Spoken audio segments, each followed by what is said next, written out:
Welcome back to Journey Story, the only podcast where the interviews are reimagined into illustrations. Now, we're on Season 5, Episode 7. We have Mark Kowalchuk. He is an amazing illustrator. Our styles are a little bit different, but it's so good to look at someone else's work and be inspired by it. And also with someone who has had so much success. He has worked with so many skate brands, so many snowboard brands. He has worked with shoe brands, and also he's got to design posters or redesign posters for one of his favorite bands. Just this little one, maybe you've heard of him, fucking Metallica, okay? And he is a pretty humble dude. So he grew up in Canada, lives in his hometown, loves that. We talk about how he got into illustrating for all these companies living so far away in Calgary compared to like where I thought he lived in LA. One thing that we touch on that's really important, especially if you're a freelancer or if you're a creative or you just want to get in this world, is how to charge for your artwork. And he had some really good insights for that, and that really sort of helped me. Now with his illustration, I really just loved his name, so I nailed that on the head of just like, we're doing this koala piece. And then I really like the movement of the ink and the kick flipping pen and stuff. So it was a lot of fun. I hope you guys enjoy it, and let's jump into it.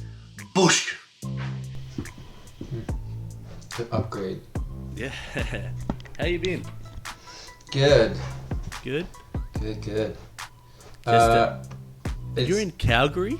Yes, I am. I totally thought you were like some hot spot in like skating and surfing, like you were down in LA or something like that, like in the outskirts. Snowboarding Mammoth in the day.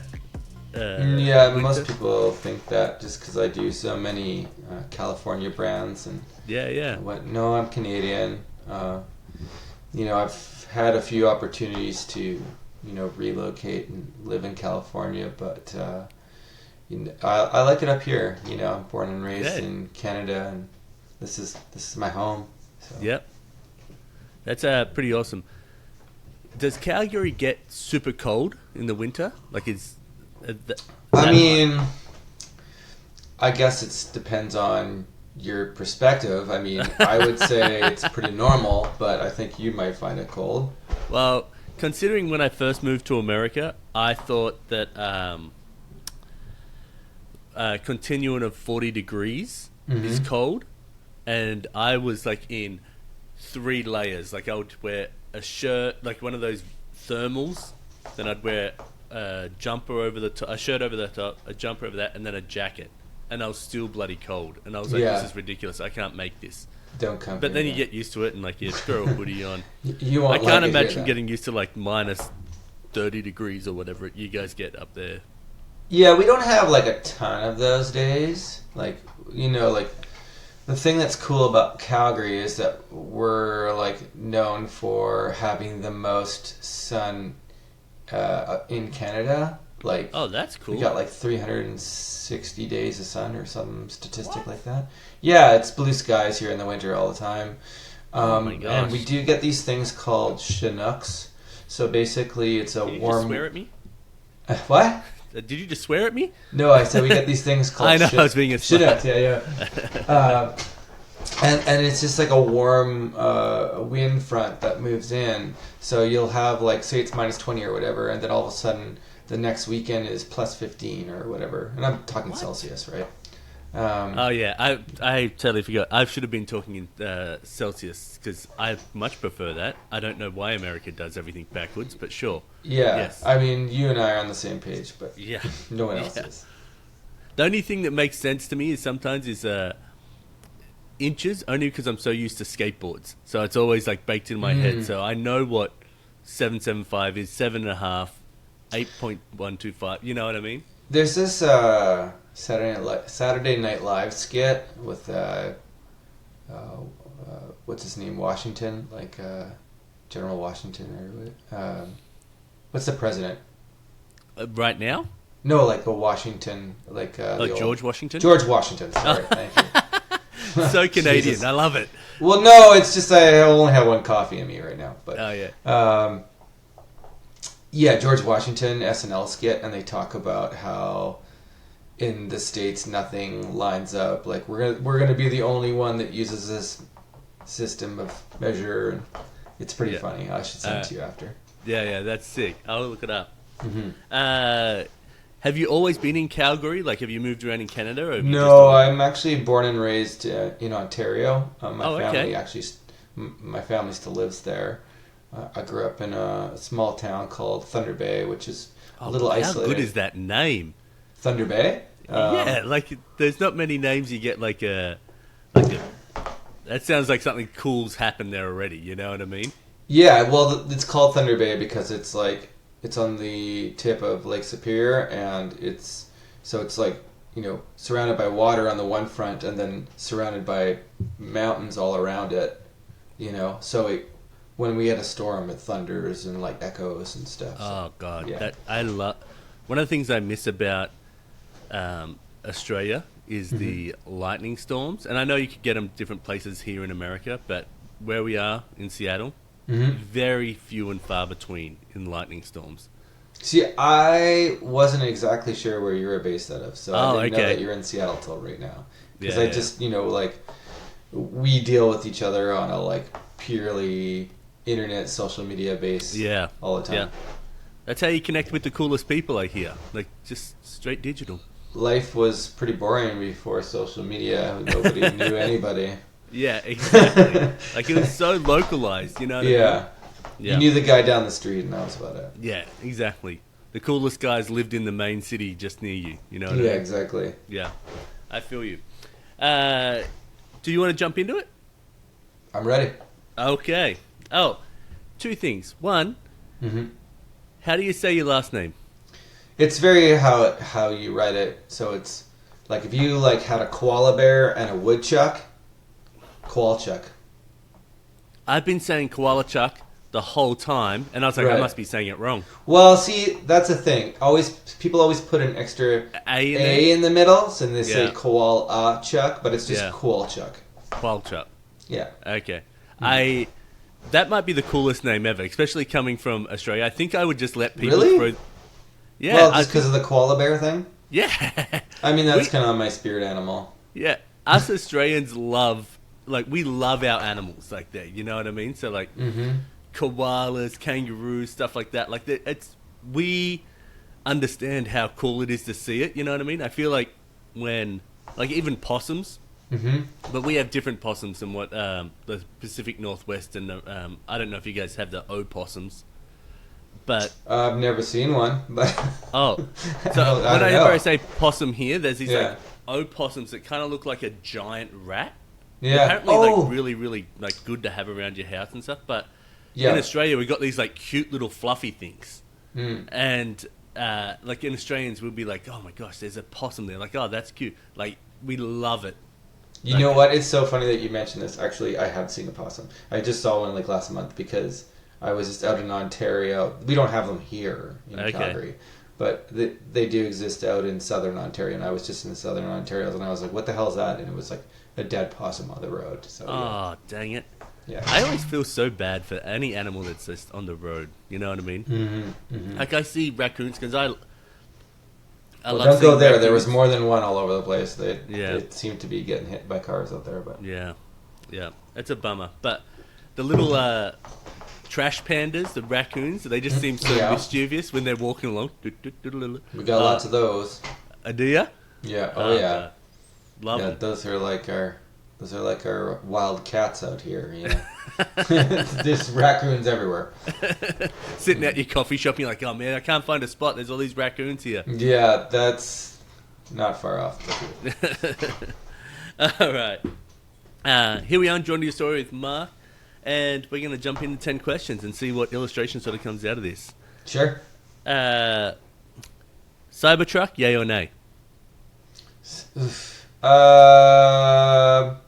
Sure. Sure? Yeah. Why not? I was just down in California and we drove behind one. And I was with Tony Magnuson. We were driving behind a Cybertruck and he was telling me all about it. Huh?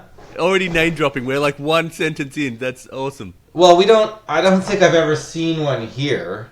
Oh, no, I meant like Tony Magnuson. No, I know, but like he had to explain to me what the whole Cybertruck was about because I had no idea what the deal was. So I feel like I had to give him credit because he had to tell me all about it. I'm loving it. I just had a cat on Jeff, and he was name dropping all these, not in name dropping way, like just in conversation, but just chatting about like the skate world, and then my inner skate child goes, "Holy shit, you got to chat with that person," you know what I mean? Oh, I see. Okay. Yeah. Well, I'm going to throw Tony under the bus on this one because he told me, and I don't know if this is fact or not, but he said that there's a feature in the Cybertruck where the front seats can turn around and look at the back seats. So you can have because it's self-driving or something? Or maybe they're working on this. I don't know. No.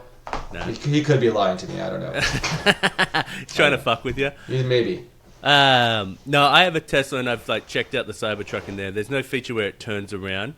But maybe he's saying that they're working on that or something. I think maybe in the future there might be stuff. There is ones where they have the robo-taxis they're putting out there right now. And so they're meant to be fully driverless. They don't even have a steering wheel or anything. Mm-hmm. And he also told me that the panels are square on the Cybertruck because the material is like bulletproof, and so they can't bend that material, and so the only way to keep that material with its strength that it has is to make it in squares. So I don't know if that's true or not. That very well could be. I know they had a lot of manufacturing issues of like when you bend metal and it sort of like wants to like find its spot. So to do that accurately for every single bit of metal, they had to figure out ways to that. I don't know. I personally, from a creative standpoint, I like something when it's different, and so I love seeing that out. Like there's like 5 or 6 around where I live. Mind you, Seattle's got the school I go to, which is a public school. My kids go to, not me. There's a Ferrari that drops off one of their kids. Like that's the level of like income that's around here. And so when you see like when Teslas first came out, there was like a ton of them sort of around. Now Teslas are like the Prius. There's a bunch of them around here. And then you have so you get to see all that stuff around. So, but I like the look of them. I like the difference of them. But if there was like 100 of them around, or like so many, I probably would get bored of it. You know? Yeah, for sure. Yeah. You know why I kind of like the look of it? I like Super Nintendo a lot. It reminds me of Star Fox. Remember Star Fox? Oh, everything was super geometric. So I used to work at Nintendo. Okay. And awesome. One of my close friends there, Jeremy, loves Star Fox, and so this is how I always say that I had someone else's dream job there, because he was like, "Hey, look at Star Fox! It's coming out with a new game or a new thing or whatever," and I was like, "Oh, cool." And I was like, just thought it was a new game coming out. Yeah. And he was like, "Oh no, this is like," start telling me all the back history of it and everything like that, and I was like, "Yep, I'm literally sitting in someone else's dream job," because I had no idea. Well, that game was like revolutionary at the time. Like it's totally brutal by today's standards, but but at the time they hadn't done that sort of like processors and emulators couldn't push out those sort of 3D graphics like that. So yeah. I had no idea. I watched a documentary on it, and they actually. I'm really making myself sound like a total loser right now, but they not at all. They actually had to reverse engineer that game and like put an extra emulator into the game to even be able to pump out that sort of graphics to work with the system, because the system couldn't really do that. So they actually had to put more stuff into the actual physical game to make it work. So is it that sort of engineering blows my mind. Also, then I think of us having our phones here and going like, "Oh, we play these high graphic things in our handheld devices." It seems futuristic if I look back at myself when I was 5 and I had a do you guys in Canada say Sega or Sega? Sega. Oh, we say Sega in Australia. Sorry. Yeah, we're backwards convicts. But I remember that, and I was like, "This is the best thing ever." Now that I could probably do all that on my phone, it blows my mind. It's funny that you said that because it was my birthday like a week ago, and happy birthday! Oh yeah, thanks. And my buddy just mailed me like last night. I just got it. It's like a Super Nintendo cartridge, but it's got 200 games on the one cartridge. Oh yeah. Like before, it would be like they fit 200 games on one cartridge, and it's like. The fact I have in my camera right now, I think I have an SD drive that has 1 terabyte. Mm-hmm. And it's like this big, Yeah. That is incredible. We've come a long way, but if you think about where we thought we would be, we had all these futuristic it's the hoverboards, movies. huh? Yeah, exactly. You knew where I was going with this. Yeah. Yeah. I will say this. I'm glad there's no flying cars because I think there's too many idiots that can hardly drive on one plane. Oh, they're working on them. I actually saw some post about them the other day, and there was some other hover. It was weird. It was a hover helicopter that a single person could take to work, and you don't. They were advertising coming out soon, but you don't need a license to drive it, which was just total bullshit because you need a license to fly a drone in the city. You know what I mean? You have to have the proper paperwork to fly a drone. So you obviously need to fly a personal helicopter. You're going to need some sort of... I just can't imagine people how many crashes, how many there'd just be so many dumb things that go on. Yeah, I mean, I don't know if you guys have them there, but we have all these little scooters you can rent, the powered scooters, and people do that, and people always rent those things when they're drunk. And I don't even know what kind of insurance that company needs to have because I think a couple of them went under because the insurance was too bad because people. Totally. I think now when you sign it, there's a waiver. Yeah. You more your personal injury if you crash this. Yeah, I mean, I work in the industry where I know how those waivers work, and they don't really protect anybody. Really? Oh yeah, good lawyers can get around those waivers pretty easily. Oh, crazy. Oh yeah, I mean, I don't know if you know this about myself, but I kind of wear many hats in the art design world, and so not only do I do art for, skateboarding, snowboarding, music, but I also have a corporate-y design job where I do all the design work for a lot of the major ski resorts in the Rockies. So I'll do all their trail maps and posters and all that stuff.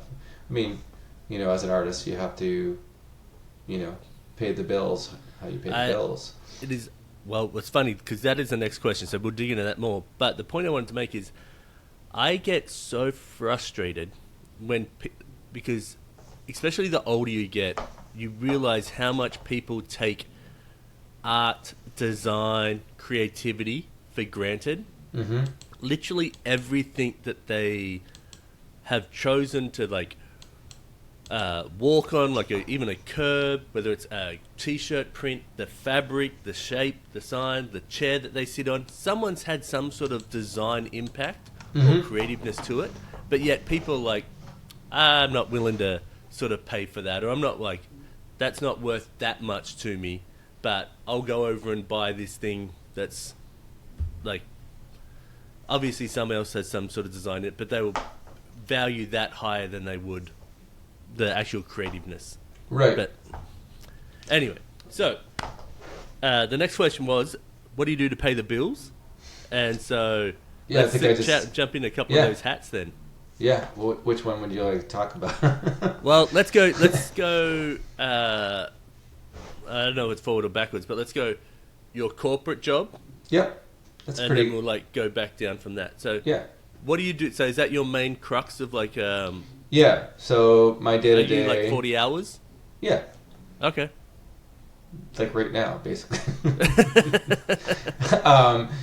Yeah. So basically, I work for resorts in the Canadian Rockies, and I've been there for 20 years now. Oh wow! Okay. Yeah. and I do all their day-to-day, like anything that gets printed, any design work like that. And Are you so working in InDesign mainly? all the Adobe products, so Okay. Illustrator, InDesign, Photoshop, Yep. those standard ones. Yeah, yeah. And so that's, anything that gets printed goes through me. I don't touch any web. We have another web designer that does that. Okay, well. Yeah. So how does that feel? Because that, I feel like most time, so I was a web designer at Nintendo, and every place I've sort of worked with design, you always have to have, like if I was web design, I was always doing some print. You know what I mean? And people that were on the print side, they never did the web stuff that I could tell. Well, I mean, I can do some web stuff. I just choose kind of not to, but if you think about it, my company owns like 4 major ski hills, a bunch of hotels, a bunch of properties. We own a bunch of what else? 2 golf courses. So they're like, and I'm the only print designer. So with that alone, there's so much work in just that sort of aspect that there's no time to even do the other side as well. Yeah, for sure. I do feel like most places want, I guess the point I was trying to get to, and I got sidetracked, was most places want you to do everything. You know what I mean? Mm-hmm. And so that's why I was sort of surprised that you just got to stick on print. I think there's a difference between working in agency life and working for a specific company that has a marketing department. You can be a little bit more specialized when you have a company that has a marketing department, because then you have your marketing head, you have your sales guy, you have your print guy, you have your web person, you have your IT, and everybody has their role to play. And because the day-to-day isn't changing. You know what I mean? Like I got the same task to do each year, and it's like, oh, this task is coming up because it's October. This task is coming up because it's November. You know what I mean? So it's not like you're like agency life. You're constantly like doing different things that need to be done because you're kind of like, okay, we have this client that needs this. You know what I mean? Yep. So when I was working at Nintendo, I found that it was the same sort of thing. Like every, you'd hit these milestones through the year, and you're like, okay, we're doing this again, we're doing that again, we're doing this. My brain would get kind of bored and be like, okay, like, can we do something different with this? How can we like push this in a different way? Well, my personal outlet is illustration. Okay. So you, and my work knows that, and I've been with this company for 20 years because they support what I do, and if I have to take time off because I'm flying to do some art show in Seattle or whatever, they're totally cool, and they awesome. They know I get the work done, so they're pretty flexible with me and allow me to do what I need to do to stay emotionally sane and stay in my lane, so to speak. Yeah. So that's awesome. It's a balance, but it works. Yeah. So when you're doing, let's say you're doing a 40-hour week, what's the next? Is going already. What's that? I know where this is going already. What? How do you fit the art in around that? Yeah. So so this is the thing: is I find a lot of people ask me how, even when I was working full time on, like Nintendo, I still was like self-publishing children's books. So I would have a different idea and I'd try and do it. But I was burning the candle at both ends there. Like I was working hard at Nintendo, but I'd also stay up until 1 o'clock to try and get all my stuff done. Yeah, I kind of burn the candle, but I kind of operate that way, and I kind of like that way because I'm kind of like, I'm not really the type of person. I'm maybe a little OCD that way, and I'm not the type of person that just likes to do nothing. Yeah. So, like, for example, on my weekends, I wake up, I go to the gym, then I like take my dog for a walk, and then I go skate for a couple hours, and then I come home and make dinner, and then I draw, and then you know what I mean? Like, so I've got like this like regimented day.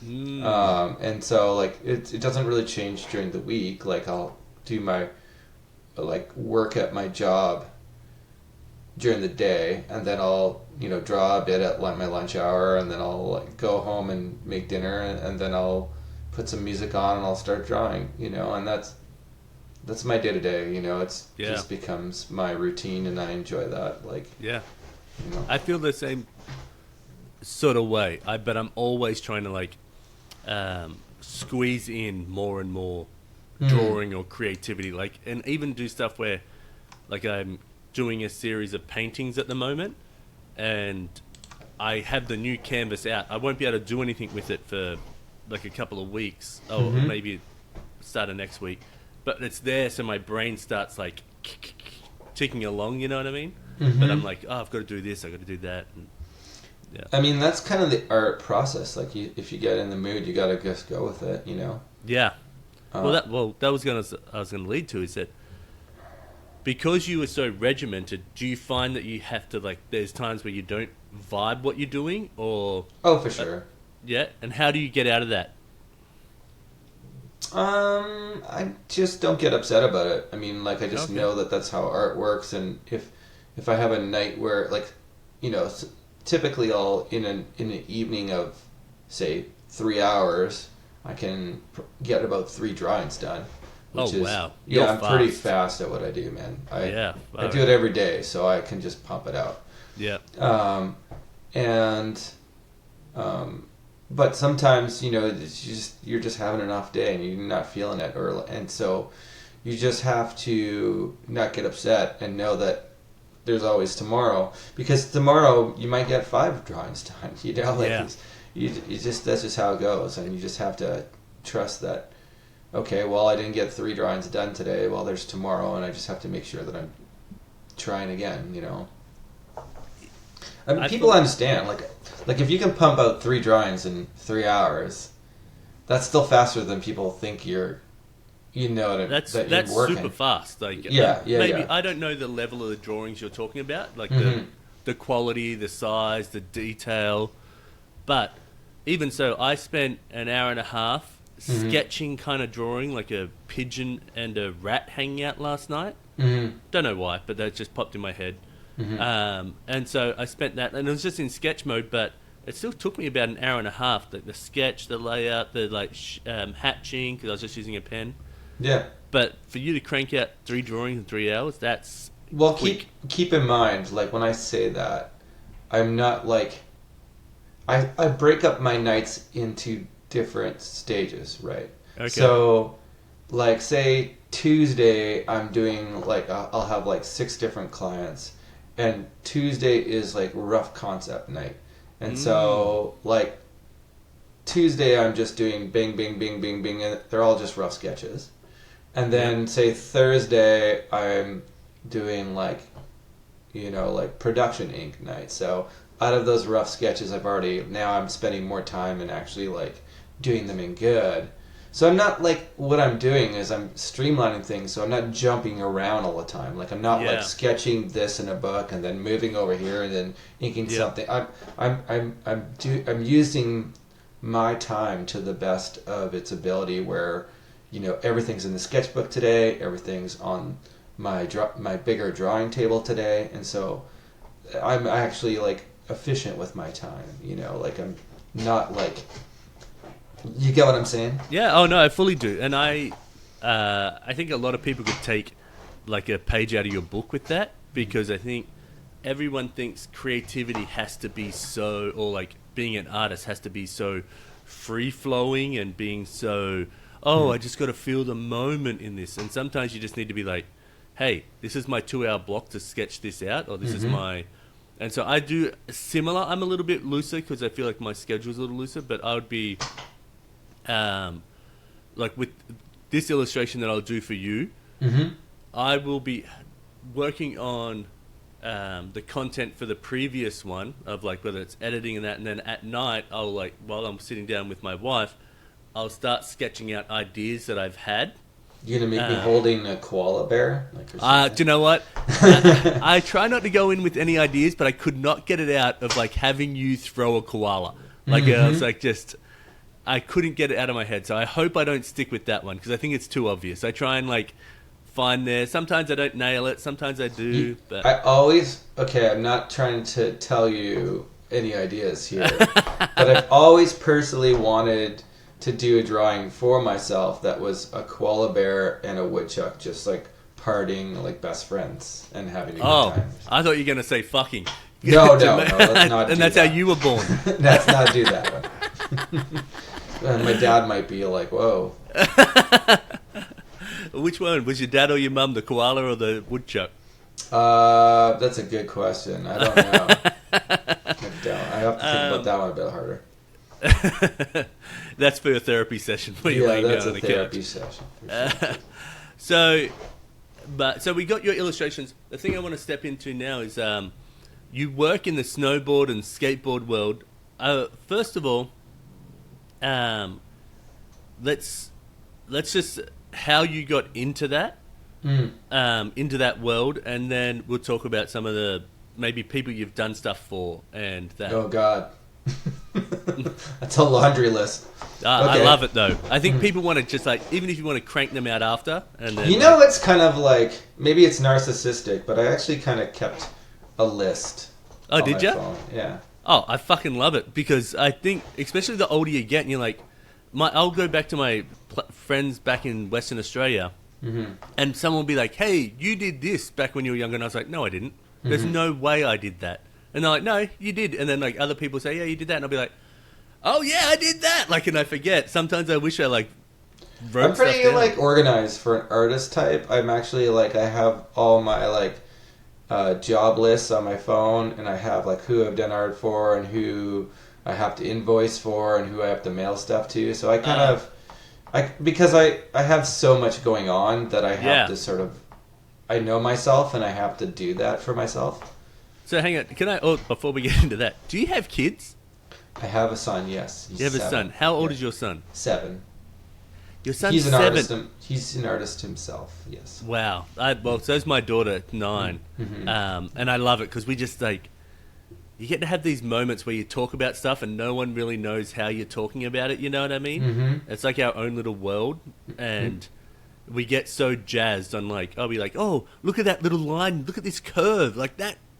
You can tell the pen pressure in that on that. I froth on it, but I've got tons of his art all over this house. Like he's probably got more art up than I do. Well, that's fair enough. It might be a little touch on the narcissistic side if you had it. I only put my stuff up on the wall. Yeah, I actually don't have any of my artwork up on the wall. I don't know if you can see it in the wide frame or not, but there's a Taka painting up on the wall here. Oh no, I can only see you in this part. When I'm zoomed out. Oh yeah, look at that. Yeah, he's a painter, artist. He's Japanese, but he lives in Vancouver, and that was a snowboard graphic. And we're buddies, and I was like, man, I like that graphic. Can you? Because I love birds a lot. Birds are my thing. And I was like, can I have a print of that? And he sent me the original painting. So no way. What a legend. Okay, so how did you get involved in? First of all, sorry. Let's go back. I found it very hard with having kids to be able to, because I've got to take out so much time for them. The fact that you're able to stick on a regiment and have a child still blows my mind. Maybe my kids are just needier. I think that the things have changed a bit. You know, my wife and I parted ways, so still on good terms. Yep. So that's great to hear. Yeah. So it does give me more opportunities here and there to have nights where I'm working a little bit longer and to myself. Yeah. You know, it's a new landscape for me. But even when things were prior to this situation, you know, I still did the same sort of regiment. I just pushed the hours back because time with Jonas was, precious. So he'd be in school and I'd be at work, and then I'd come home and, those windows before he's in bed, it was just about him. Yeah. And then once he was asleep, then I would draw. Yeah, that's the same that I would do as well, but it'd always be that window either stretches too much, like they don't go to sleep quite at the right time, and like but it's still impressive that you get so much done, is what I was trying to say with having a child. Yeah, I mean, it's also what I want. I'm doing jobs that I want to do. Like it's not. I love doing it, so it would just be like, oh hey, imagine somebody was like, hey, we skate at night, and this is our schedule, and like if you want to skate, you got to skate at night. Well, you're not going to say no to that because you love skating. It's the same as drawing. Like I'm drawing really cool shit. Like I'm working for stuff like Metallica and like stuff that I'm like fired up to actually get on paper. So there's motivation there. Like there's a love for it that I want to do it. So it's not like, oh, I gotta draw tonight. It's like cool. I get to work on this idea of like, I'm working on Ride the Lightning. Like what am I gonna do? And I put on the music Ride the Lightning, and I'm like in the zone, and I'm like, so it's fun. It's fun. That's epic. I love hearing other people that get so stoked on it as well. So I think there's a lot of people that like, why are you doing it really? Like, I have a day job, salary job doing design. Like, it's not like I'm just buying like the Cybertruck here you were talking about. I don't need like I don't need 6+ figures to survive. So I'm doing it because this is what I want to do. It's not anything else. I love it. So how'd you get involved in doing stuff for other brands outside your day job? That kind of came organically, to be honest with you. I mean, I always skated and snowboarded, and I just, I used to have this art studio, and I used to just paint, and that was my outlet, and I didn't really do commercial illustration outside of my commercial day job. I kind of separated them.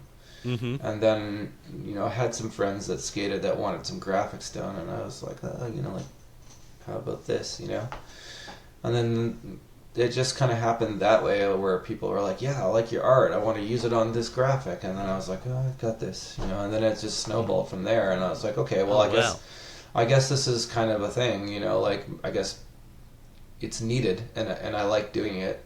I had a few opportunities that sort of, were like pivotal moments in that like sort of helped my career on its own. I started doing art for Snowboards, because DCP.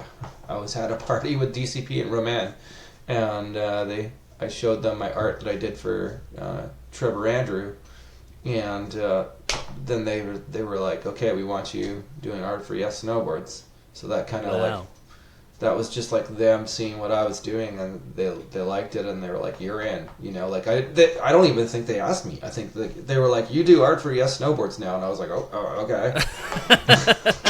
I'm like, you're like, yeah, sure. Should we discuss this more? I don't know. That's amazing. Yeah. So, before we rattle off, and you don't have to talk specific numbers, or you can just say, I don't want to talk about that. But how do you charge someone for, like, let's say you're doing a snowboard? This is the most asked question in art and design. No, I mean not by podcasts or whatever. Oh, no, I mean by like people that want to know. Asking. Yeah, people want to know, right? Or even other artists, I think, because like when you're first starting, you're like, well, I don't know what to charge, because I'm definitely not getting what I'm fully getting paid for, like your history of the skill set you have, the time you put in, and then... Luckily for you, I have an answer for this question. Love it. Let's go. Okay, so this is what you got to do. You've got to really kind of know where you're at. That's just the hardest thing to do. You have to kind of understand which level you're at and what you're dealing with, because you have to sort of value yourself, which is the hardest part of any artist to do, to be like, okay... Like, for example, like say you want to get into snowboard design or whatever, like, okay, I don't have a portfolio in that yet. I'm kind of a junior designer in snowboard design. Or, hey, I've been doing art for many snowboard brands. I have a portfolio, I have a website, I have this experience. People are after me for what I do. So there's different tiers of it, right? And you have to be honest and realistic with yourself. And that's a hard thing to do. But I think that what you need to do always is sort of set a benchmark for yourself as far as what you charge, and don't be willing to really go too far off that. You know what I mean? Like, so say somebody wants, I'm just throwing numbers out there, so this is not necessarily what I charge, I'm just giving advice. Somebody hits you up and says, "Hey, we're grassroots company. We want a shirt design." Okay, you have to look at that company and say, "Well, they're only printing 100 of these shirts. I can't charge them $10,000 for this design. They're not going to make any money, right?" So you have to understand where the company's coming from, but then you also have to understand where your base model is. Like, say your base model is $500 for a design. Yep. Well, you can't be like, "Hey, I know you don't have much money, so I'll do an exception and charge you $100 for that design," because now your base model is $100. Yeah. And if anybody ever found that out, well, then why are we paying $500 if you're willing to do it for $100, right? Yeah. So you kind of have to stick to a base model. So you almost have to like treat your design world like going into a restaurant where you're like, okay, if you want the hamburger, it's $2. If you want the hamburger and the meal, it's $5, and that's what it costs. Nobody's going into McDonald's and arguing the cost of a hamburger. That's just what it costs. I'm sure there is, but you get me though. You got No, I fully get you. Yeah. So this is the question I have on top of that. Let's say you have two graphics, right? Mm-hmm. You have one that's a simple lightning bolt design, right? Or like a really clean design. And then you have one that's super detailed. How do you then... and they're for the same company. Yeah. There's no different in price. There's no different in price. No. So you just sort of... So how I would differentiate the price is not by the detail level. Because the concept is really... A good concept is still worth the same amount as a good concept. You know what I mean? It's just because a design's simpler, it doesn't make it... the concept is what is of a value, right? And so, now, if somebody wants a 7-color design versus a 1-color design, now, that's where the price goes up. Because the concept part is here. But now you put the labor cost of adding 7 colors up to here, right? Okay. You get what I'm saying? I see that. So let's say that it's this then. Let's say you're doing a whole smiley face concept through a whole set of boards. But the big crux of it is that you got one board that's got one smiley face in the center, and it's hand drawn, and then you have one that's got 1,000 smiley faces on here. Are you still running that same concept model where you're like, well... They're both the same amount of colors? Same amount of colors, but you have to hand draw each one of these 1,000... Oh, I get what you're saying. So, like, the time that's going into the actual, like, detail of... No, see, I think that's where you gotta flex it. You know, like, that's... I mean, if you're spending, like, legitimately... way more hours on something, and that's where I was saying with the colors. Okay, yeah, because so the colors are adding so much time, right? Yep. But like, I mean, it's really about the benchmark. You know what I mean? It's not dropping below your benchmark. So, like you saying, "Oh, hey, this smiley face is going to take me 30 minutes." Well, they don't know that. And there has to be some standard to what you charge because your time is worth something.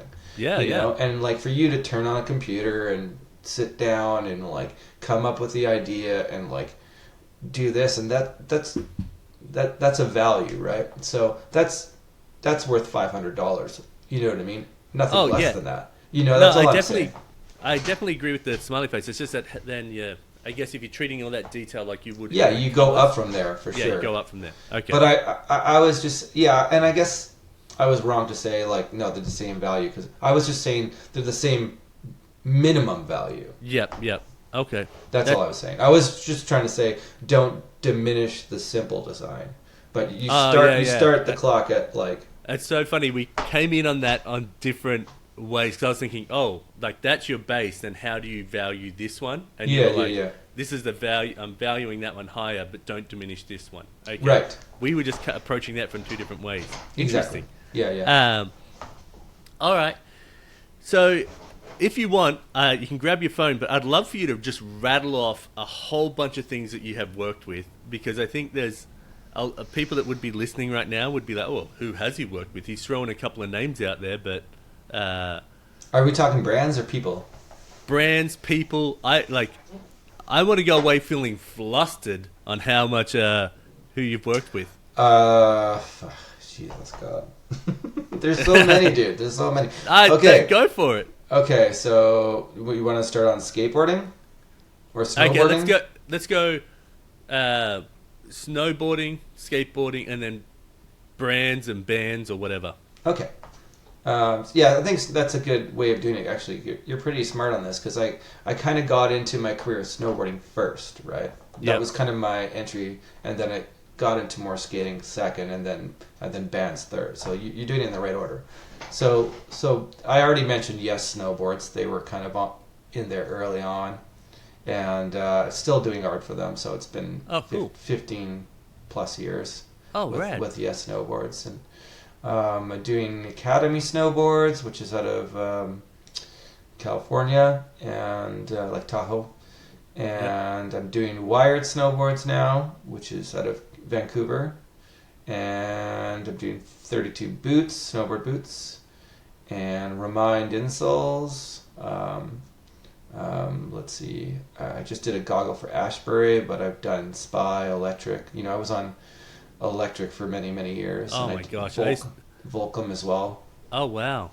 Yeah, I was working with Volcom for probably about 7 years. That was kind of like a big transition in my career as well with Volcom. I did lots of stuff. Oh, cool. I'd rock Volcom stuff, but back in the day, Volcom was like the hot shit for me. Yeah, they had a moment for sure where they were just groundbreaking. Yeah. In surfing and skateboarding, because that's the sort of where you've got snowboarding. I come from surfing, sort of sculpture. Mm-hmm. Yeah. Yes. What else? Snowboards. God, there's so many things that I'm doing constantly. I was a main illustrator for a bunch of snowboard magazines back in the day. Snowboard Mag. I was probably their main illustrator for 4 years. Wow. I've done art for like Bomb Snow magazine. I'm in the new Bomb Snow magazine that's out of Montana. Oh, that's cool. I was a art director for Snowboard Canada for a bit. Are you doing this stuff while you've got a 40-hour job, or is this before you go? Yeah, for sure. Wow. Like I said, I'm just a tweaker. I just like I don't know what to tell you. Yeah, so then I have my own signature snowboard bindings. They used to be on Now, but Now merged with Yes, so now they're Yes bindings. Okay, cool. I think that's the major stuff. I don't know.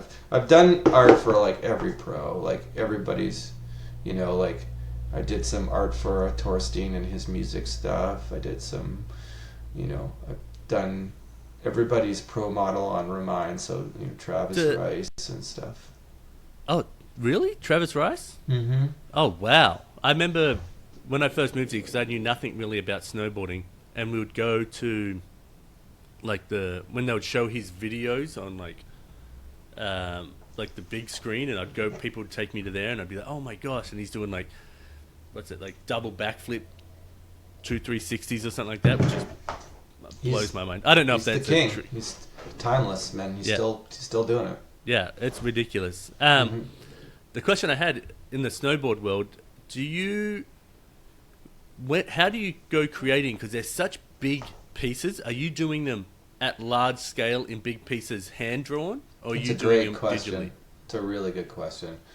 I think I approach each design different depending on what I'm feeling to do for that design. I like to draw stuff full size just because you get more detail in there. I'm just looking down at the floor here. I've got my ink stuff in my bin. Let's see if I can see anything here. But what's this one? This is just a mountain range I did for Eagle Pass. Heli, and it's just like, I draw it in a section, and then I drew the things over top. But sometimes I do it that way and move it around on the computer. Yep. And sometimes I'll just do the whole drawing. Like here's a little illustration I'm working on right now for Oakley and. That's so sick. Yeah, this bank slalom thing in Alaska. That's so sick. So, do you have like a high-end scanner then that you bring in? Yeah. It's just 11 by 17 scanner, and I have to often splice things in sections. But I find that's fine. So, I had a bigger scanner, but it was like one of the ones where it was higher end, but it was 11 by 17, and it was so painful trying to splice things together and get it like nice and flat. I don't know. It does my head in. Yeah, I mean, I'm old school, so I'm just used to doing things that way, you know? Yeah. But, like, I don't know. I mean, yeah, if I had, like, this nice, huge flatbed scanner, that'd be amazing, but you just gotta make it work how you gotta make it work, you know? So, with the big, like, pieces, once you're done, if it's hand-drawn big pieces, are you having to scan it in to then send it to the client? Or are you sending them the whole big piece done? Or is it only in sections that you do it? Like, because I'm a production artist, you know, I do everything from start to finish, so I'm scanning it, coloring it, laying it out, ready for press, like, and I think that's kind of my claim to fame, is that, you know, some artists just don't have that pre-press, ability, whereas I do, so I'll get, like, the templates from them and I'll set it up myself, ready to go. Yeah. You know, I even did some board graphics for like Prime and stuff. And I did all the like they do all their stuff with squeegees and screen print them still. And I know how to do all that stuff, so I set up all the separations and the color seps ready to go, ready to burn the screens, you know. So, I mean, I know I'm pretty specialized in print, but I know all aspects of print, you know. I've been doing this for 20 years, you know, and back when I started, not to date myself, but we did stuff with like Rubylith and like... Oh, yeah. That's how they used to do the old skateboards, right?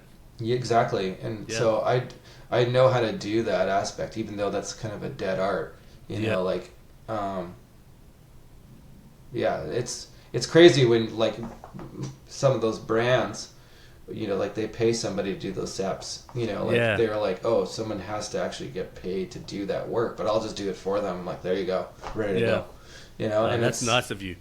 Well, I mean, it's partly because it's my control factor too, right? Like I want things to turn out the way you want it, or the way I want them. Yeah. So I'm doing that. So the control is in my hands, and like I know that it's going to be done the way I want it to be done. You know, so it's not like being nice. It's just more of me getting things done the way I want it to be done. Well, I'm sure on their side they're like, oh my gosh. Oh yeah, they love it. Yeah. They love it. Yeah. So in the skateboard world, what are some brands that you've worked for there? Like I know a few of them personally in my head, but like let's rattle some off. Okay. Let's see. Let's start with H Street since I meant Tony Magnuson. And Plan B, I got a graphic coming out with Plan B this Christmas. Oh, that's crazy. Yes. The guy I had on is amateur. He's got the episode out now, Jeff Days. He's amateur for Plan B. Oh, yeah. I got a Danny Way graphic coming out right away. Oh, cool. Yeah. First one with them. I did a whole line for Mystery Skateboards. Awesome. I did some artwork for Madrid Skateboards back in the day. Oh, wow. Who else? There's like, I gotta start like writing down the brands now. I think. Well, I mean, I've done a lot of work with Bones yeah, wheels. yeah. You've done a lot of the wheeled graphics, right, as well. Mm-hmm. That's so rad. Far out. I've done some work for Santa Cruz. Did like the Mars Attack stuff for them. That's really rad. You know, I did a lot of work for the Barracks. Oh, did you really? Yeah. Oh, Yeah. Oh, that's right. With the oh, what was that? I feel like I saw you post something with their like globe thing that they do. No, I did a bunch of art for Steve back in the day, and they were just like, you know, just some graphics for social media, and they did like, Steve and I are buds, and he did a whole piece on me, and I actually did. Steve started a brand called Bright Skateboards, and I did a lot of the graphics for that as well. And, that's so rad. The Scapegoat graphic that I've. Oh yeah, I did that. Yeah, that was sick. That one. Thanks. Yeah, we screen printed those at Prime, so I did the color separations for that. Then I did like the Dune board, like Chris Pastris. Oh board with Prime. Yeah, and I did some stuff for stereo through that and stuff. Yeah. Far out. Who haven't? There's just like so many like little ones that sometimes I forget, because some of them are like ongoing. Like Bones would be like, okay, I did like 30 graphics for Bones or whatever, But then there's ones like, the Chris Pastors board. I did one board for that, or the Chris Markovich or whatever, So it's kind of hard to remember all of them, because sometimes there's like a client that I'm doing constant work for, and sometimes it's just a one-off, Yeah. Has there ever been a piece of art that you have? Obviously, you've done so much work, but has there ever been one where you're like, I got to do it for this person, like Gons or that, and you're like, I can't. Tony Hawk. Tony Hawk? Tony Hawk. What graphic did you do for Tony Hawk? His Bones wheel, with the hawk on the corner of the wheel and stuff. Yeah. That's kind of. That's legendary. My dad even knows who Tony Hawk is. You know? Like I was like, Dad, I did Tony Hawk's wheel. He's like, cool, I know who that guy is. He's 78 years old. I know who Tony Hawk is. God, that is crazy. When when that first came about, were you like, I'd like, is there any? Okay, sorry. This is hear the fanboy in me, like just like getting so excited. Obviously that's amazing when that happens. So you're like, oh my gosh, I'm doing this thing for Tony Hawk.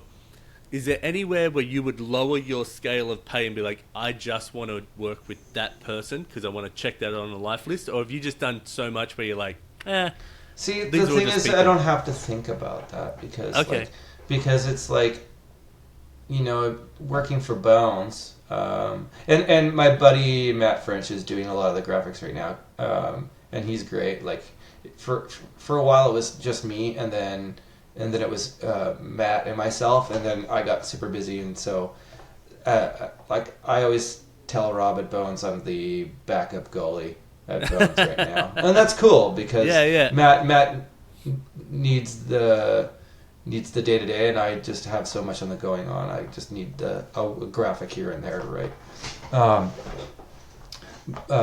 But the thing is with Bones, like there's like, it's not like, oh hey, I would do that for free. It's like this is just what they pay you per wheel graphic. So there's no even discussion.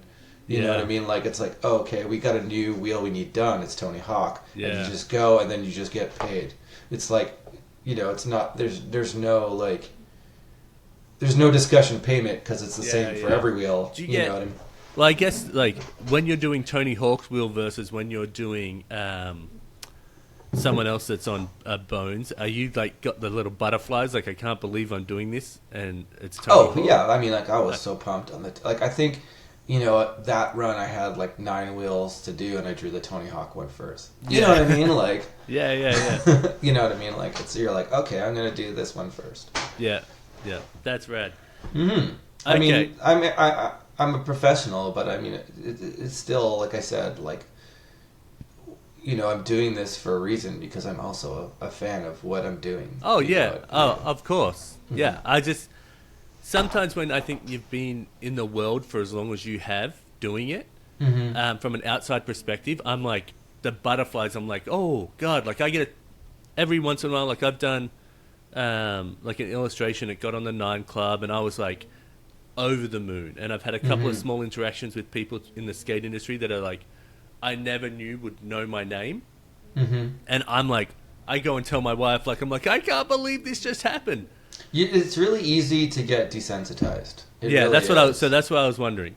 It is, and I do, for the most part, get quite desensitized where my friends are like more hyped about things than I am, but like there is, like you said, pivotal things like the Tony Hawk, like the Metallica that like are like at a level that you are like now like in a new level. You know what I mean? That like, of course you're gonna get excited about that. Yeah, you know? Like, you'd be a psychopath not to. You know what I mean? Okay, rattle off a few of the bands that you've done, and let's jump into some. This will be a shorter list, so this one's easy. Okay, that's okay. Yeah, because I'm doing so much that I can't like just do art for everybody, you know. And so music is my passion, but like I just only want to do the things that I'm like super passionate about with music because I don't have time to do all the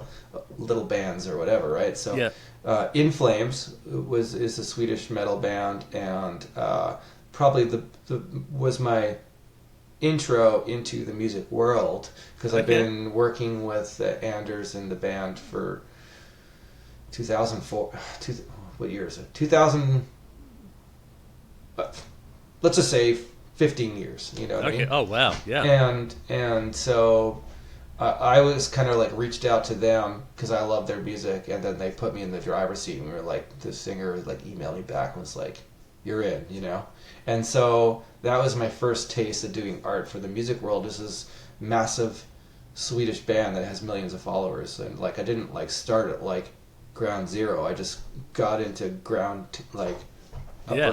upper level right up from the start. So I own a clothing company with the singer as well, and it's called Clayman, and so I toured with In Flames back in 2017 in Europe, and I like live painted on stage and did all that fun stuff. So the thing is this. Is I was very, very, very lucky that Anders believed in what I was doing in the skate and snowboard world and allowed me in, because as a portfolio piece, I already had a really good one. Do you know what I mean?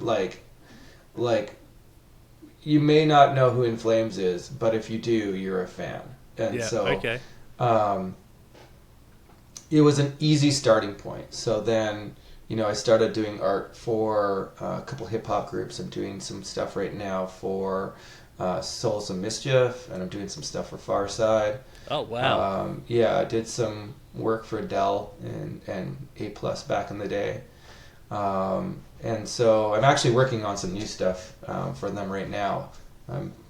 They were messaging me last night about these new designs I'm working on.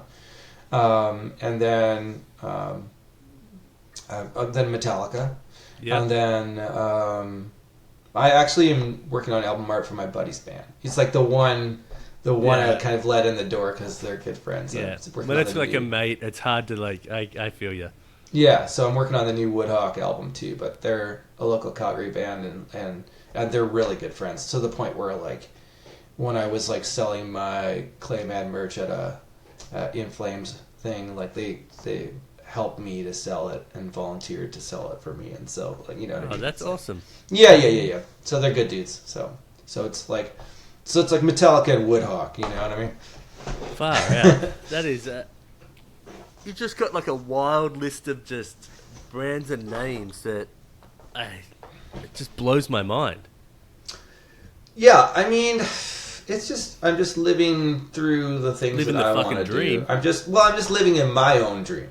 I'm not living in somebody else's dream. It's just like, you know, I like 90s hip hop and I like metal, and like that's what I want to do. You know, like I'm not focusing on some famous country singer or whatever because they're famous. I'm just doing whatever I am passionate about. I feel the same way with my like cartoony style. I'm like, in the worlds that I sort of play in, people are like, it's cartoony, but I've reached out to like illustration agents, and they're like, that style's not in at the moment. So like I could try and change my style and go watercolory and all that sort of stuff, and I'm like, that's just not me. I can't do it. I don't enjoy that. So I am in the same sort of boat, not without the extreme success. You know what's weird is, sorry to cut you off. No, you're good. But I missed a huge chunk of what I do too. The shoe industry. I do so much in the shoe world. Why did I not that's even... right. Yeah. Like, wait a second. Hold on a second. I do like Soltech, so I do Etnies S, and like we mentioned, 32 snowboard boots. Yeah. And I do all their stuff, and I also do all the artwork for Fallen shoes. That is insane. As I'm wearing my Fallen shirt right here. Yeah. Yeah. Dang. So, do they, all these brands, do they just send you a bunch of stuff? Like, do you just have mad amounts of shoes and shirts and all that stuff at your house? Yes. Oh, God. I'm so jealous. So jealous. I mean, yeah, I don't get greedy with it. I just, actually, I think, I never abuse that. I just take what I need and not, you know what I mean? Like, I'm not the kind of guy that's like, oh, I need, like, 5 pairs of shoes. I'm usually like, I just need 2 pairs of shoes, you know? Yeah. I'm not abusing the power, so to speak. Question, what's your favorite shoe that you skate in? You trying to get me fired here? Oh, okay, sorry. No. Oh, I thought you were going to say one of the brands. Oh, no. Well, I mean, no. I just mean like I do like 2 different companies for shoes. Okay. You know, I actually get shoes from both Soltech and Fallen, so I think I can safely say I skate in. What am I skating in right now? The Chris Cole Rippers for Fallen. Okay. And I'm skating just the basic Excels for S right now. I do love the SLs. I found that now I've got older because of the cup sole. Is that what they have in S's? Yes. Yeah, cup sole. Yeah, it's too hard on my feet. Like I just get, so I can't. I have to get super squishy insoles. Well, I do art for Remind insoles, so we'll hook you up. Thanks. That'd be awesome. But let's jump into some other questions, okay? Sure. There's a part of me where I'm like frothing and I'm trying to like pull it back in here, Mark. We're only 2 questions in. Which fictional character is your favorite? Like in a story or in like a movie?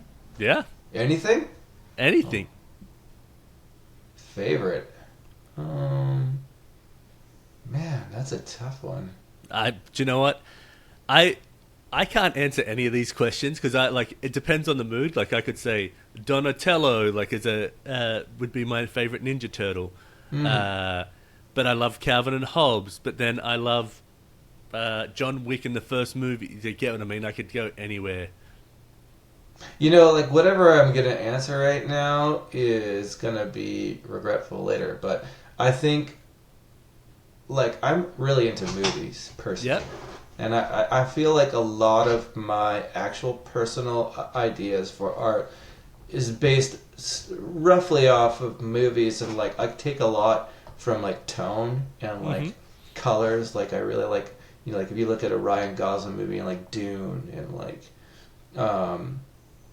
you know, the sci-fi stuff I'm really into. Yep. What's another one? Blade Runner.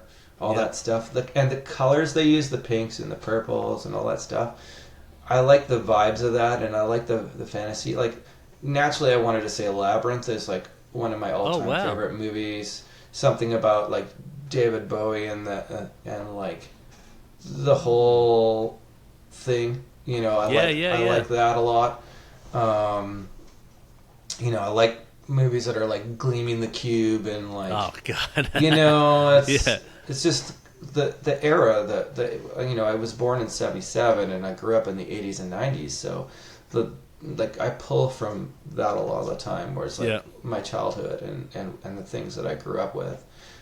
So like what's a Nim movie, Secret of Nim with the rats and like, you know, like the Muppets and that weird shit like that. Fraggle Rock? Fraggle Rock? Fraggle Rock was better than the Muppets in my mind when I was a kid. I loved the Lucky secret for world. you, it's coming back. It's coming back? My buddy's working in the film industry and they're working on Fraggle Rock reboot right now. Wow, I wonder how it's going to go.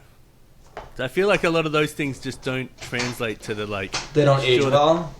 Don't translate to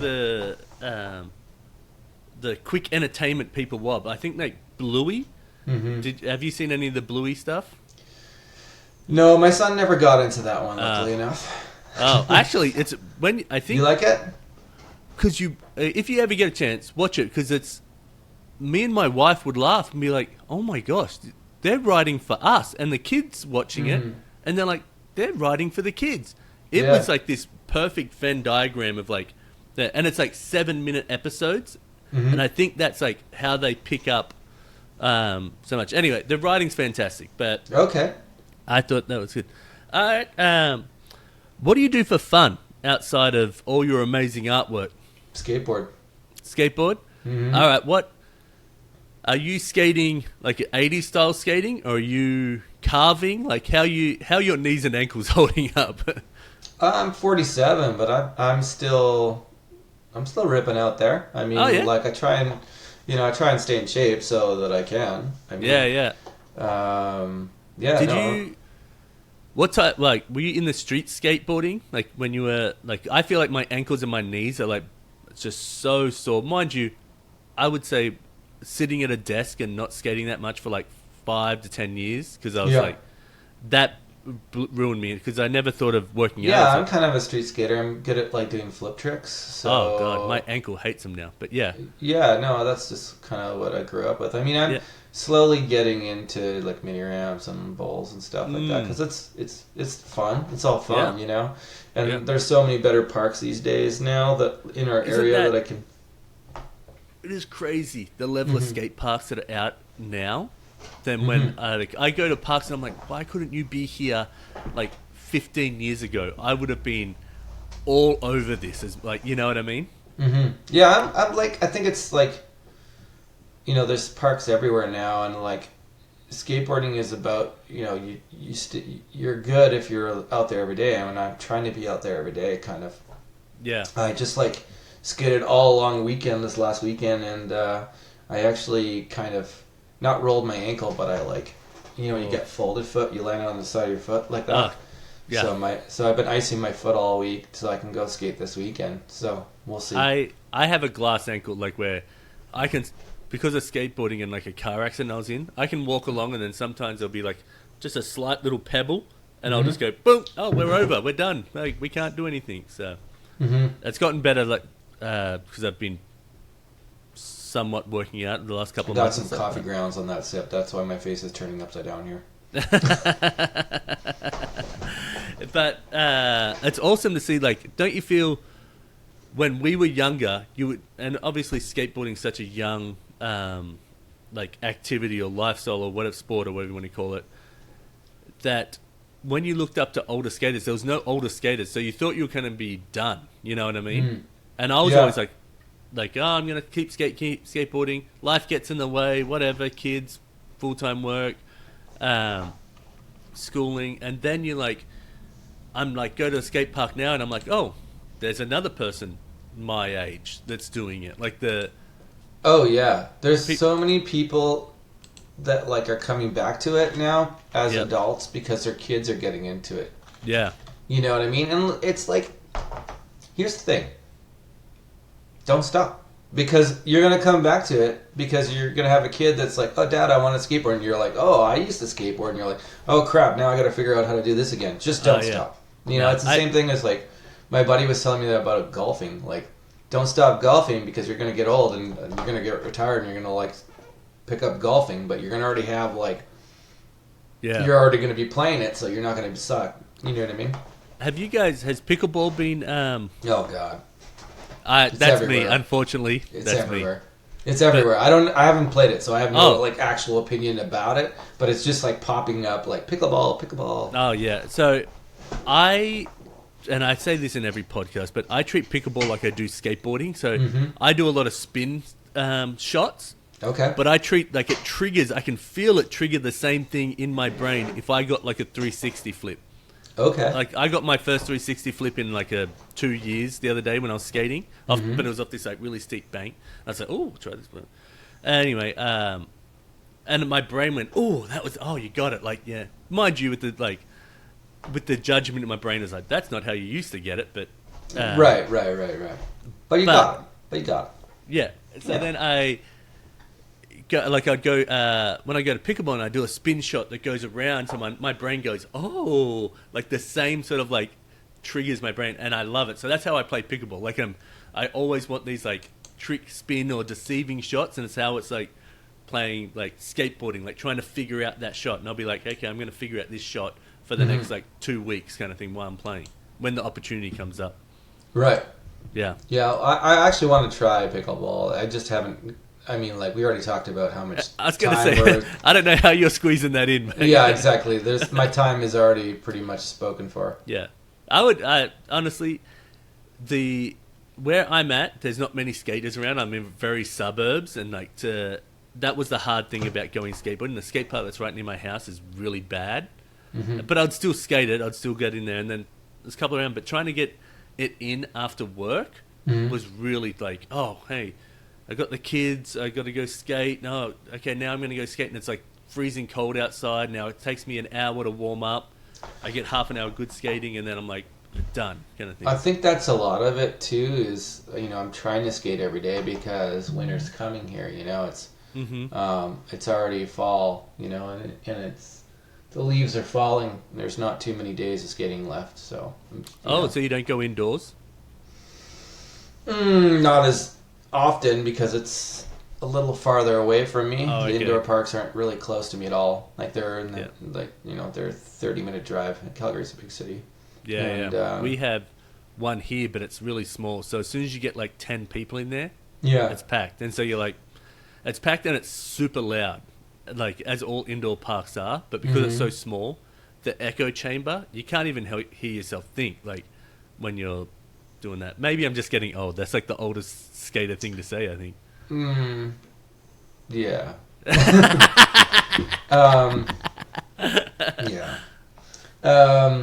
Yeah, like, I don't know, like, they're usually busy with little kids, and they're doing lessons at those indoor parks and stuff. I was stoked. I took my daughter the other day. She dropped in for the very first time by herself, and I was just so over the moon. I was like, part of me is like, both of my kids can drop in. My son can skate around and, like, keep his own a little bit, and I was like, job's done. I can leave now. You guys can both drop in. Like, you're good. My son's just getting into it more this year. Like he was kind of into it last year, but this year I brought him to the skate parks more, and he's so funny about it because he's kind of fearless. He said, he just turned 7, and he, I'll just drop into the bowl or whatever, and he'll drop in on those things on his butt on the board, and he like dropped into the cradle, which was crazy, and he dropped into this steep bank. And, like, when I go across the flat bar, he's hilarious about it. He'll run behind, like, he'll push, but then, like, if he wants to do a feature, he'll just go on his butt, right? So he sat on his board on the flat bar rail and, like, pushed himself across and sitting, like, grinding it, like, you know what I mean? Trying to be like that. It's really funny. That's awesome. What do you say to lift yourself up? Like, whether it's a skate trick, whether it's like, oh man, I've got a lot of work to do. How do you push those sort of boundaries? That's a good question. I'm my own hardest critic on all aspects of life. You and me pretty both. much. I'm pretty hard on myself, and it's sometimes it can be. It's hard to like just keep feeling like you're like good at something when you're constantly looking around and seeing people that are better than you, like it's like I'm going across a flat bar and doing a board slide or a feeble grind, and then you got some kid like flipping in, crook grinding, flipping out, and you're just like, they're like half your age, and you're like, oh shit, and it's and that's life, like it's the same with drawing, like you do this art for Metallica, and you're like, I'm the best, and then you see this other Metallica artwork that's out there, and it's like twice as more detailed and more dialed in, and you're like, shit, I suck, but you can't. Everything you say right now is like, I'm speaking we're all the to same. my heart. Yeah, we're all the same. And to be honest with you, I think that's what makes you good, because if you honestly felt that you were the top of your game and you were the best, you wouldn't be progressing, and you wouldn't actually be pushing yourself to do better, and you wouldn't be getting better. So I think if you were like, oh, I'm the best, that's you're probably the worst because you're not. You know what I mean? You're at the top of your game. That's as good as you're going to be. You know. So I think about this, and so I remember there was an interview with one of the Marvel comic book artists, and he was like, "No artist should ever like their artwork." No. But the process of the artwork is actually, to me, the most fun part than the actual like putting it out there. You know what I mean? Mm-hmm. But there has to be and this is sort of more me getting, I think, more mature, even though it's like 43. Like you think I'd be mature enough by now.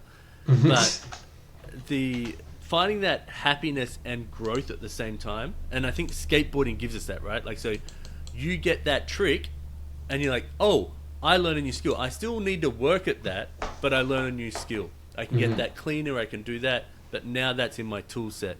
With art, sometimes it feels like I created a piece. Now, does that piece, it's almost like does a tree fall in the woods? Because I've created that piece, now what do I do with that? Like, okay, it's just sitting over there. Now, there's this part of me that goes, I need to show someone. I need to and there's that validation that needs to happen via someone else. So you've got to love your artwork a little bit to be able to show it, but then also you want to grow. So that's something that I've struggled with, trying to find that happy sort of medium. You know what I mean? Mm-hmm. Yeah. Yeah, I mean, yeah, the mind of an artist, you know, like we're our own enemies. Yeah. But at the same time, I mean, I don't know what to say really, because it's like, you know, you constantly have to. I think it's nice if you also have somebody that you can trust to show your art to, that will give you honest opinions about your art, that'll be like, you can do better, or you're almost there. Because sometimes, like, you know, you can only psychoanalyze your own art so much, and you just like, you can't see it anymore, where you're like, I don't know if I like this or don't like this, or like if I'm going the right direction. Yeah. So I think it's nice to be able to have somebody that you trust that will be honest, but like fair with your own art. I think that helps. Yeah. You know, like, I don't know, because I'd like to give you a better answer here, but I think we all battle with this. I think that's a part of this podcast, I think, is like letting other people see that people that are as successful as you are still have certain struggles. And I think some people think there's this magic time when those struggles go away. You know what I mean? Yeah, and that's a good point. So I think that sometimes it's just nice for people to go, oh, yeah, okay.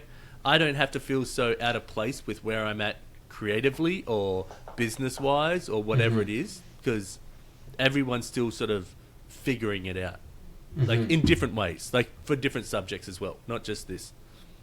I think for me personally, you know, for me it's always like you said, like a balance of time too, and it's like, you know, at this point in my career, I don't want to put out crap. You know, I don't want somebody to look at what I put out and be like, oh, he usually does much better than that, or like it looks like he just like slapped that together or whatever. You know, I want people to always be like, ooh, he really nailed it out of the park. You know, and it's so sometimes you have to say no to things because you know that it's not going to be up to your standard, because like, you know, sometimes you get stuff that's like, oh, hey, we really want you involved on this, but we need it like in 2 days.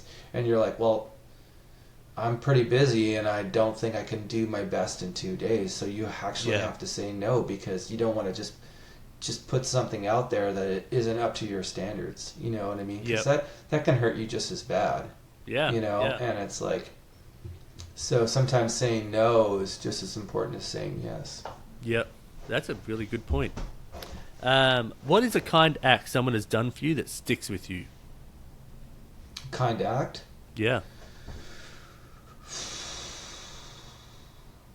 Like in general, or like art based, or in general, like anything that you've done, someone has done for you that sort of sticks with you. So, for me personally, there was a family that really helped me out when I was going through some tough times. And I've had that actually a couple of times through my life with different families. Mm-hmm. The Hillers, if they ever listen to this, they helped me out. The Lays, just these acts of like letting me stay at their home or giving me some sort of guidance, offering me a job when I needed one, or stuff like that. Or just even like picking me up and dropping me off in a car or something. Well, I mean, I have a lot of really good friends that are constantly helping me, and like I've gone through a lot of life changes personally this last year, and there's a lot of people that were really there for me. Oh, that's but awesome. like, I think I'm kind of like a person that doesn't really. I keep a lot of my personal life to myself, so like I just don't want like every stranger that I don't know knowing every little bit of detail about myself. So I'm gonna like take your question and make it about somebody else rather than me personally. I want to actually bring it back to Tony Hawk again, because I think this is worth mentioning. So he doesn't know me that great. I just did a graphic for him or two, and Rob Bones is the guy in charge of Bones there. Mm-hmm. I told him about this kid that was had terminal cancer, and he loves skateboarding. He lives close by here. Like, I don't know him personally, but I was reached out to by a bunch of people asking if I could help him because he wanted to do some skate decks and this and that before he passed, and he wanted to do something in a skate world. And so I was really busy, and they kind of hit me at a bad time. And I said, like, look, I don't have the ability to draw him this deck, but this is kind of a big deal. I do have the ability to use my channels to get him something, So I reached out to Rob, who reached out to Tony Hawk, and Tony Hawk contacted this kid personally and FaceTimed him. And invite him to his house. Obviously, he couldn't go because he's in a wheelchair and this and that. But Tony Hawk sent this kid signed skateboards. It had a one-on-one like this kind of meeting with him and this and that. And then I gave him the ink work for the Tony Hawk wheel that I did. And so what I'm trying to say here is Tony Hawk took time out of his busy schedule and busy day for a kid he doesn't know, that he knew had terminal cancer, and did this for him, and I thought that was kind of a big credit to Tony. Well, big credit to you as well for I'm sure that there's a few people that ask stuff at lower scales. Hey, could you get my sponsor me tape over to these people once they figure it out? I get that one a bit, yeah. Yeah. So but reaching out and doing that and making it work, that's a credit to both you guys. But also, I can see what you're saying with Tony Hawk being who he is. Totally. Like, I'm sure he gets requests like that non-stop all day. Yeah, and it wasn't for any publicity. That didn't go anywhere besides my memory and that kid's, and unfortunately, Ty passed away. So it wasn't like one of those things where, I bet you for his family, though, that's so impactful. Yes. Yeah. It was a big deal. Yeah. They get to live with that happy memory of that child. Totally. Yeah. Totally. Who is someone that you would like to meet that is alive? Rodney Mullen. Oh, good one. Yeah, I'd love to meet Rodney Mullen. Have you done for many reasons, not for like the things that you would think. I just think he's a very interesting person. Yeah. Right? Like, I remember, there's a 411 back in the day and a day in the life, and he like goes to the library and like would read like math books or something like that. And I was like, man, he's just outside of what we do in the skate world. You know what I mean? Like, I love playing chess too. I'd like to play a game of chess with Rodney Mullen. Oh, I love chess. That'd be cool. I just designed my own little chess characters with my character I have, Mr. Boxbrain. I love it. I play nearly every day with my father-in-law over our phone, and I lose every single day, but I love playing it. Nice. Yeah, I'm shit. But that'd be fun. Imagine sitting that. And didn't he have that old board that had chess pieces on it? Yeah, I've got that one. Oh, you do? Don't Tell me you designed it. Oh, no, that's Okay. BCJ. Yeah, okay. He did all the old Powell graphics. That's right. That would be way before my time. I mean, I've only been in the design world for, 18, 20 years or something. Only 18, 20 years, but Yeah, but that was like that was an 80s board. Oh, yeah. I think that was before my time, so that way it's like a bit blurry on when stuff come out. When's the last time you rode a bike? I have a bike. My buddy that owns Bike and Brew built me one just to get around the city. I'm more of like, I'm on a skateboard more than I'm on a bike, but I do like it. Yeah. Here and there.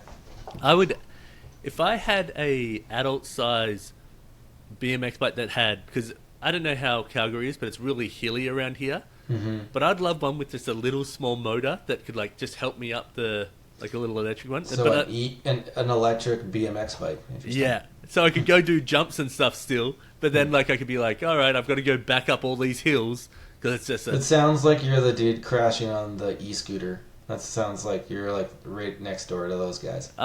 Maybe, but I'd be happy with the crash. I've got an electric bike and I've crashed that thing. Mm-hmm. I'm not worried about the crash. I'm worried about more like that I could go do jumps around in our little bushes and stuff around here. You live dangerously, my friend. We're skateboarders. We're gonna have that sort of in us. Mm-hmm. Last two questions, and then you're out of here, and you can get along with your day. Mm-hmm. What are 3 things that you were grateful for? I'm grateful for my child, number one. Every day I think about him and what he's doing, and he's number one in my life for sure.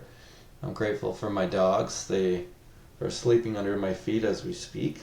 What type of dogs do you have? I've got 2 miniature long-haired wiener dogs. One is 7 and one is 16. My sister-in-law had that, and it was the cheekiest little bugger. It would like get into all sorts of stuff, and yeah. Yeah, these guys are pretty dope. They're just chilling. They're sleeping together down the line. Yeah, that's so fun. I have 2 dogs, and when they cuddle together, like every time, my wife will be like, "Oh, look at those guys! Look at they're so cute." One's a black staffy, and one's a little white Bichon Maltese. Mm-hmm. Nice. So the yin and the yang. I love dogs. I'm a dog guy. Me too. I'll take them to the dog park later. I have this theory, like, and I'm sure a lot of people do. If you don't like dogs, I can't really trust you. Right, and I get what you're saying. Like, there's just a thing where these animals don't want any harm. Mm-hmm. They just. I mean, there's something to be said about a cultural thing. When I was in Indonesia, they don't really treat dogs the same there because dogs are wild and kind of not trustworthy. So I think in North America, dogs are just different here than they are there. I will say that is a very Western culture thing because I've been to Indonesia as well and a couple other places, and but I still find that when I was there, there would be people that looked after the dogs around the area. You know what I mean? Mm-hmm. I think it's just an affordance thing for the most part. Like, oh, that's another thing I got to sort of look after. Right. But there was still people around there that would like, put bowl or water would be out for the dogs or like that. So, but anyway, I know it's not a real thing because like my father-in-law could do without ever patting a dog again in his life, and I find that guy amazing. So. Okay, there's always exceptions to the rule. What's your third thing? Third thing, yeah. Oh, Jesus. 3 wishes. Wish for more wishes? What's the third one? Yeah, more wishes. I don't know. I think I'm thankful for, like, friends and family. I mean, I don't even want to make it about, like, having an art career or any of that stuff. I want to, friends and family is... It's pretty important. Yep. And it's like you really, like I said, I went through a lot of changes this last year, and you could really see who your friends are, and your family stepping up, and this and that, and so, I think that's my answer. That's awesome. Well, for what you've been through in the last year, the little piece that we have heard here,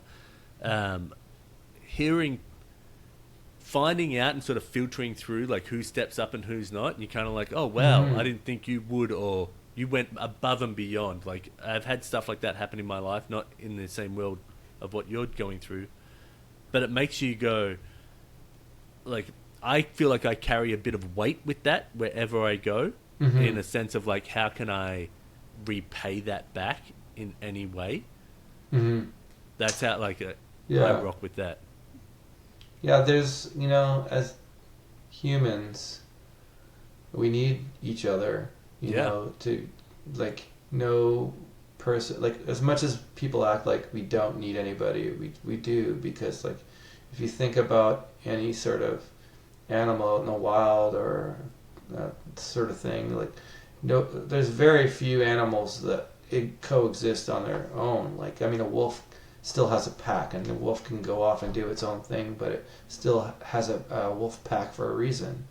Ants, ants rely on each other to survive, and you get what I'm trying to say. And Yeah. As a species, I think humans are a weird one because, how many humans out there are like, kind of hate other humans, where they're like, oh, I just can't stand other people, it's like road rage and this person cut me off. Oh yeah. Screw that guy, give that person a finger. You don't know that person.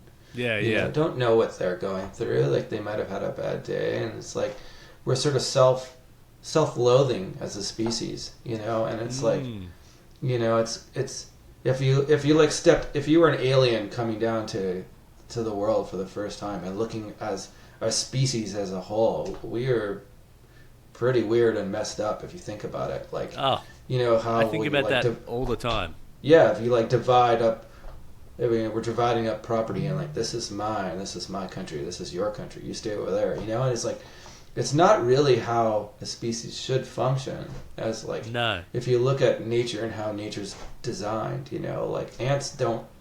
I mean, there's animals that are territorial for sure, but like, for the most part, they all have the same goal and are working together, is what I'm trying to say. Yeah. And I think that, like, sometimes we need to remind ourselves that, and I think that, like, when things fall apart for people and then people step up, you're reminded that we do need people. Yeah. That's all I'm trying to say. Oh, sometimes I just.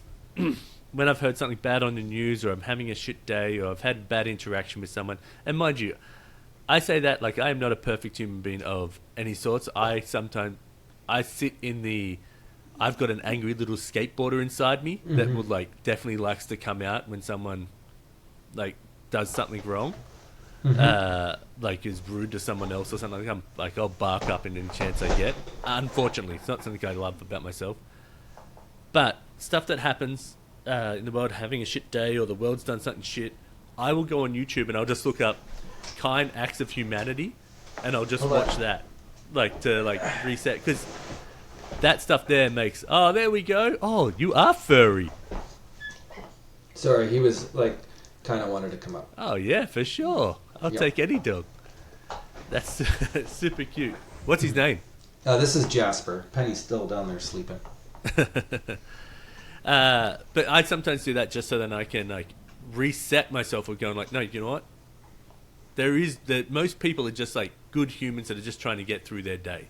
There's like a small percentage that are just like sort of fuck it up for the rest of us. Yeah, I mean, they do exist, but I would say you have to give everybody the benefit of the doubt, Yeah, I agree. All right, last question. Then you can have your day back. You can lay down and cuddle with those dogs straight away. Oh, I got more work to do, my friend. I imagine so. You have to wear a shirt with a slogan on it for a year. What does it say? For a year. You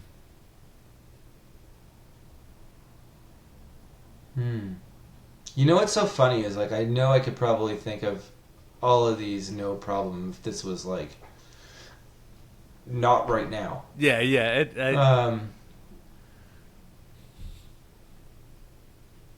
Man, I got nothing. I'm thinking that would be pretty funny. I was gonna be like, I'm here for the beer, but I don't even drink anymore, so that can't be bad. Yeah, I don't drink anymore either. Yeah. Like, I don't, like, it's not that I'm against it. Like, I would have a beer, a drink at any time, but it's just like the hangovers are just too bad. It'd just be my phone number. Your phone number? Call me. Call me. Yeah. Like, what's that brand? Not Call 917 or whatever it is. Yeah. That brand's sick. Well, Mark, thanks so much. I'm glad we got to make this happen. I'm ever so fucking nervous to do this illustration. I'm telling you now. Oh, why? Because just, other artist to artist, I know that we've got like very different styles. Oh man, that's all good. I love it. I'm sure you're gonna nail it. I'm very, very nervous, but I'm very, very excited. We should get Jim Gray to make some stickers of it. What's that? Jim Gray will make some stickers of it for us, probably. Oh, cool. That'd be fun. Yeah, let's do it. Yeah. He made my koala ones. I don't know if you saw those ones. No, I didn't. What I'll do is, have you got a site with all your work on it? Actually, I don't. Oh, really? I mean, I used to, but then I got so busy that I didn't really. It's so hard to maintain, of popping all that stuff up, especially with the amount of different stuff that you do as well. Yeah, I just have my Instagram. Okay. Is, Mark_Kowalchuk. Yep, I'll link people to that in there, and then when I'm posting this stuff in there, I'm sure. Yeah, I took the website down. I was like, I really don't need one. Yeah. You don't have to pay. I can't have time for anything else. So. Yeah, I fully agree with that. I understand that for sure. All right, thanks so much. I'm so stoked there. The insight into the art world and the skate stuff and side of things, I think, is really amazing for people to hear. So thank you for sharing that. Thanks for having me. And yeah, I'm excited to the drawing. I hope you have a great day and get some more work done. Yeah, I know. Thanks, buddy. No worries.